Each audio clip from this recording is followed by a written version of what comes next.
Selamat datang di video kuliah TK2103 Termodinamika Teknik Kimia bersama saya Anggit Raksajati dengan topik aplikasi termodinamika di bidang teknik kimia.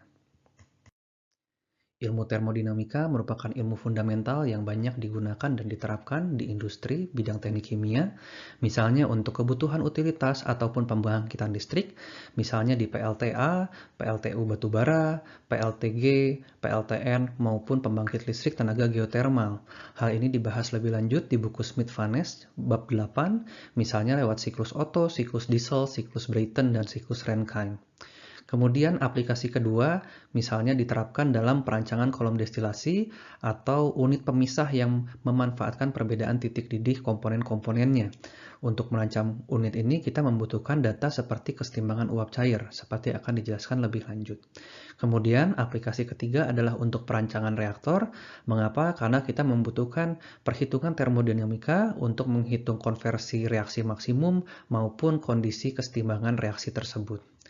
Gambar ini menunjukkan siklus Rankine yang diterapkan misalnya dalam PLTU batubara ataupun pembangkit listrik tenaga geotermal. Ada 4 unit utama yang terlibat, yaitu turbin, kondenser, pompa, dan steam generator. Siklus ini tujuan utamanya adalah menghasilkan listrik yang dihasilkan di unit turbin dengan cara mengalirkan uap atau steam dengan tekanan dan temperatur tinggi yang digunakan untuk memutar turbin. Putaran turbin tersebut dapat menghasilkan energi listrik yang nantinya dapat didistribusikan atau ditransmisikan menuju ke pengguna. Keluaran dari turbin ini berupa campuran cair dan uap yang kita perlu kembalikan lagi agar menjadi siklus tertutup. Namun butuh 3 tahap pendukungnya, yaitu yang pertama kita masukkan ke unit yang bernama kondenser. Namanya kondenser, maka tujuan utamanya adalah untuk kondensasi atau sepenuhnya mencairkan dari campuran uap cair tersebut. Caranya bagaimana? Kita pertukarkan dengan media pendingin. Misalnya di sini kita bisa gunakan cooling water. Keluaran unit kondenser ini sudah berupa cairan dalam kondisi temperatur mendekati temperatur atmosferik yang dialirkan menuju ke pompa. Tujuannya apa? Pompa itu adalah untuk menaikkan tekanan. Sehingga ketika tekanan rendah yang dimiliki oleh keluaran kondenser tersebut dimasukkan ke dalam pompa, kita akan jumpai apa yang dikenal sebagai boiler feed water atau air yang sudah bertekanan tinggi.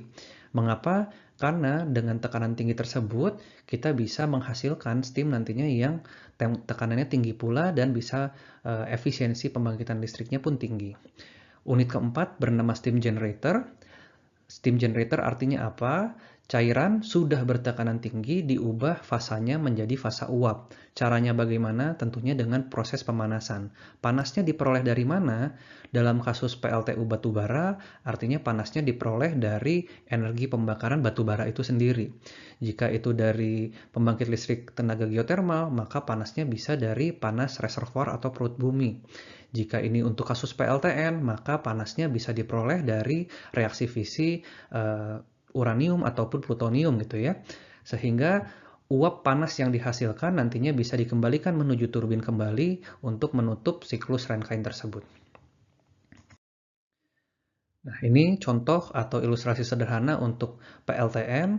Prinsipnya sama dengan siklus sebelumnya menggunakan siklus Rankine. Alat utamanya tetap ada turbin, kemudian akan ada kondenser, ada pompa, dan ada juga steam generator. Perbedaannya dengan PLTU batubara sekali lagi hanyalah sumber panasnya. Dalam kasus PLTN, artinya sumber panas untuk menguapkan steam ini diperoleh dari panas fisi yang terjadi di dalam reaktor vessel tersebut.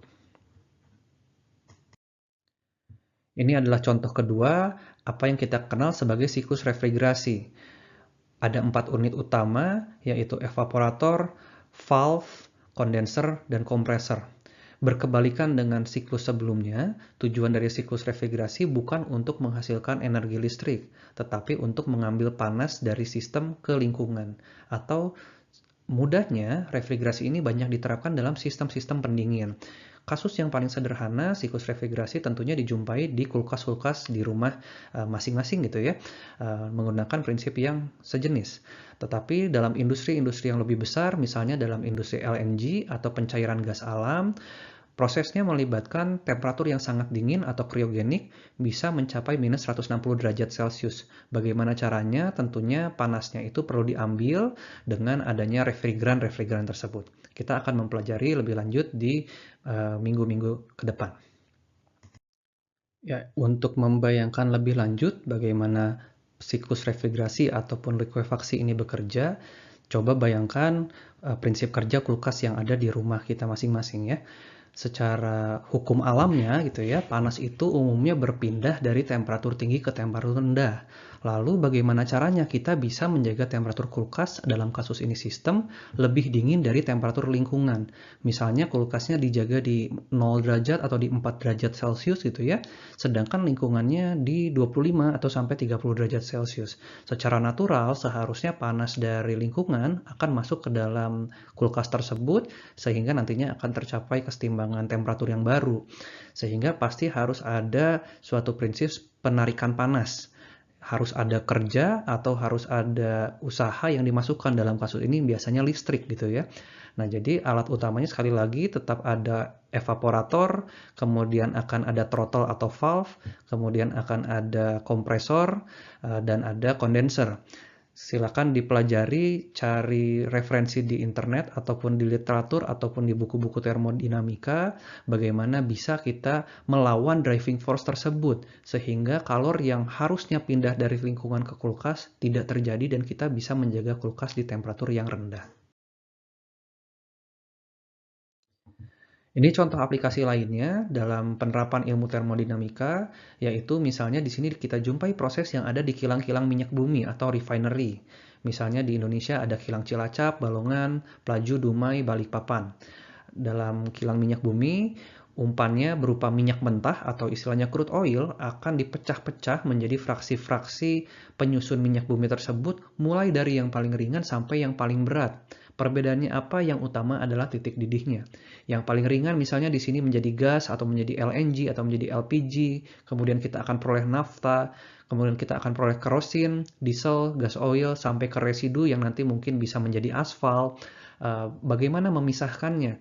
Ternyata akibat perbedaan titik didih yang untuk merancang unit-unit tersebut dari sisi tingginya, besarnya, itu memerlukan data-data kesetimbangan termodinamika. Ilustrasi sederhananya, kolom destilasi adalah seperti ini. Kita akan memiliki kolom destilasi beberapa tahap gitu ya. Di atas akan ada kondenser, di bawah akan ada reboiler. Sehingga produk A akan kita peroleh sebagai produk atas atau destilat. Apa perbedaan produk A dengan produk B? Ketika dia menjadi produk atas, artinya dia mudah menguap. Ketika dia mudah menguap, artinya dia biasanya adalah fraksi ringan. Sedangkan produk B adalah produk berat atau yang lebih sulit menguap gitu ya. Nah, bagaimana menentukan tekanan, bagaimana menentukan temperatur dari kolom destilasi ini?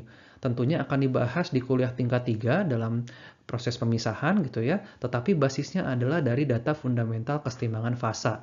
Misalnya nanti akan kita membuat data kesetimbangan fasa PXY diagram seperti ini. Oke, saya kira cukup sekian untuk pengantar aplikasi termodinamika di bidang teknik kimia. Kita lanjutkan di video-video berikutnya. Terima kasih atas perhatiannya.